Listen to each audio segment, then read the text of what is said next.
Dungeon Crawler Carl, a terribly drawn recap. We are the night staff at Meadowlark Elder Care Facility.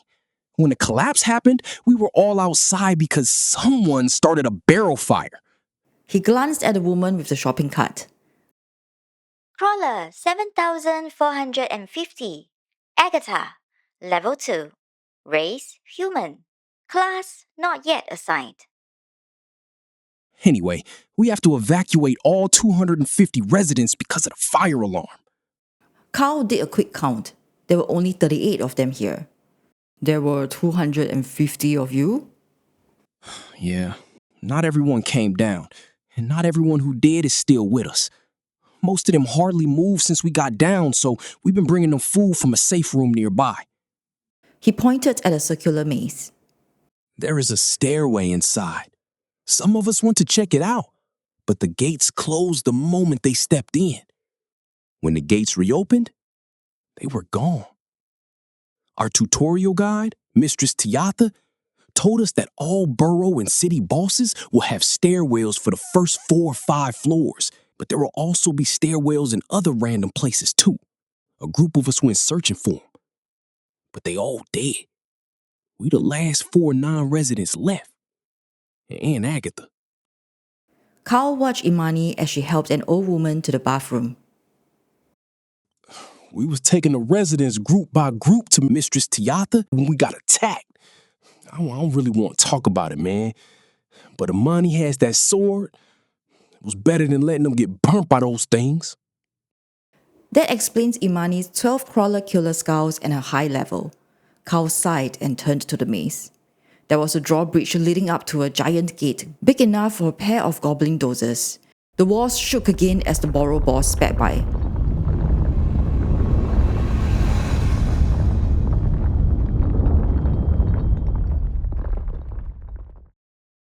So, what's the plan? The original plan was to gather as many people as we could and storm the maze. But nobody came except you guys. Let's say we succeeded and secured the stairs. Then what? I know, but I just can't leave them. I was hoping if we get them down to the 3rd level, they would be able to choose a class and maybe they wouldn't be, Useless? Donut answered for Brendan. Carl looked at the seniors. If it was him, would he have stayed? This harsh environment wasn't meant for the frail. Would he sacrifice his chances at survival and continued with his duty? Yet, to these 4, Brendan, Chris, Yolanda, and Imani, the idea of forsaking them wasn't even a question. Okay, this is what's going to happen. Donut and I will find a safe room and spend the rest of today grinding. We will try to level up our skills as much as possible. You guys should do the same. Then tomorrow, all of us, me, Donut, and you 4, are going to go in there and fuck that boss up. I have a plan to fight him. We will get your people down those stairs. So, what's this grand idea of yours? I have no fucking clue, but we need them to train. It's our only choice. Carl pulled out a can of red spray paint he got from them and covered up the sign.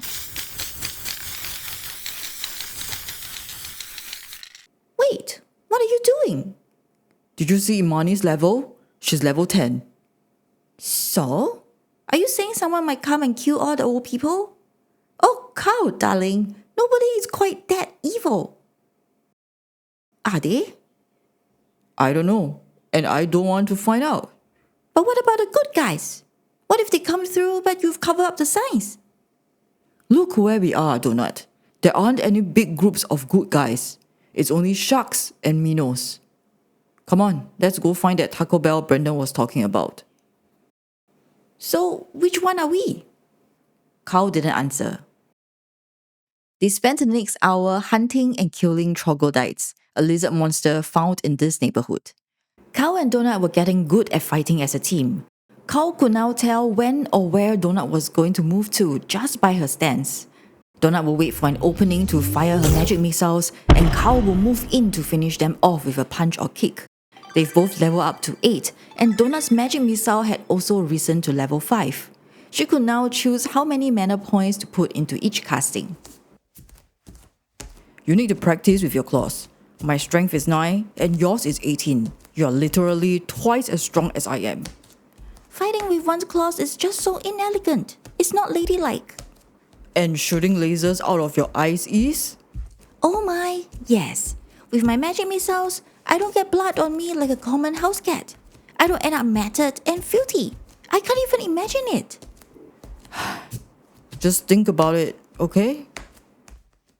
Carl and Donut stopped outside the boss room they've discovered while grinding. They agreed that if they couldn't even handle a neighborhood boss by now, there was no way they could survive the Borrow boss. The door slammed shut behind them and the room turned red. The Juicer! Level 9 neighborhood boss. Enhanced by the finest anabolic steroids the dark web has to offer, the Juicer spends his days pushing iron, snapping necks, and crying that his pimple-infested sack is a third the size it once was. All he ever wanted was to gain, but right now he'll settle on bring out the pain! Bro, I need a spot, bro. The Juicer croaked as he pulled a free weight and threw it at Carl's head. Holy fuck! The weight crashed into a treadmill and shattered the mirror behind it. Carl slammed down on his scroll of confusing fog. Donut fired full-strength headshots at the Juicer with a magic missile as Carl punched down on the troglodytes around the room. The fog cleared as he caved in the side of one. That barely lasted 20 seconds. The Juicer flung another flaming disc at Carl. He dodged out of the way, but the explosion sent metal shrapnels straight into his hips. Blood rushed down Carl's leg as he activated another confusing fog scroll. Donut continued to launch missile after missile straight into the Juicer's head, but his health bar was still in the green. The Juicer tossed a free weight at Donut as she bounced back and forth around the room. Carl healed himself as a tongue shot into the chin-up bar machine beside him.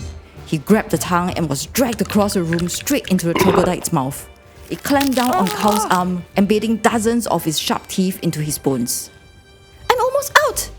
Carl plummeted the remaining minions with the first troglodyte still painfully attached to his fist. Bits of gore and bone hung from his neck hole as Carl wore his head like a boxing glove. New achievement! 2 chicks at the same time! You killed 2 mobs at once using only their bodies against each other. On a brutality scale of Bambi to Martyrs, that is a solid 7. Reward? You've received a gold brawler box. The fog cleared again. He turned to face the Juicer.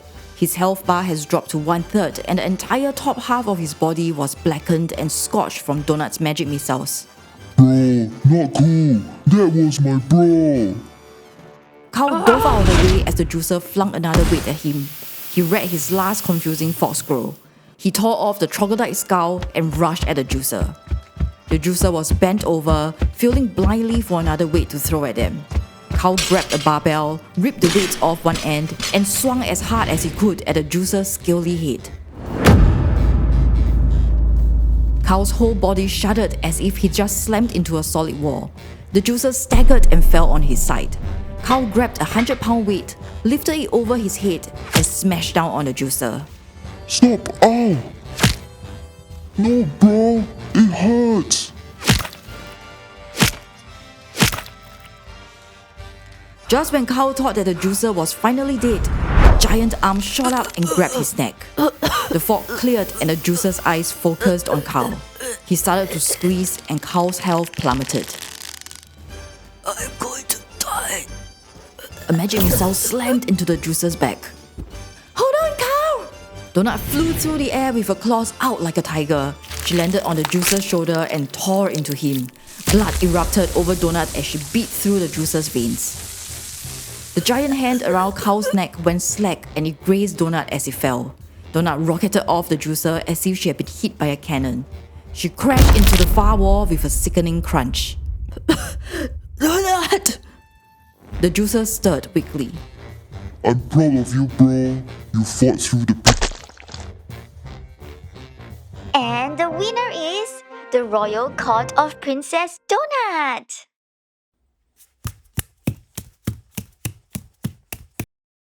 Donut! God damn it, Donut. Don't you do this to me. Carl rummaged through his inventory and activated his scroll of Heal Creature. No valid targets available. You just wasted a valuable scroll, dumbass. He didn't dare to feed Donut a health potion, knowing that she had just taken a mana potion. Even the slight damage from potion sickness will kill her in this state. God damn it. Stay with me.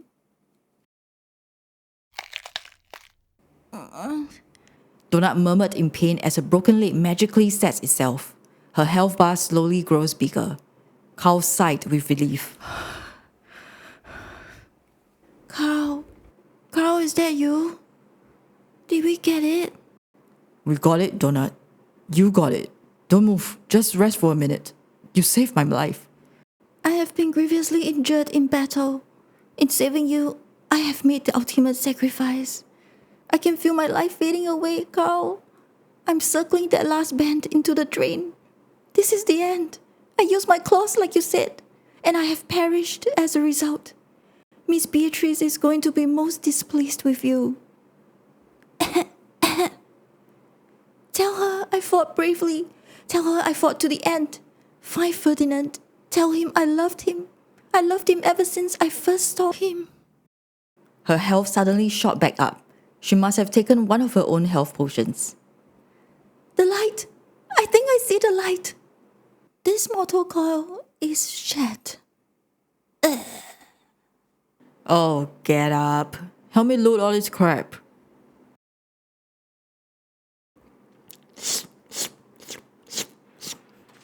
The cheese factor of some of these AI descriptions is just horrifying.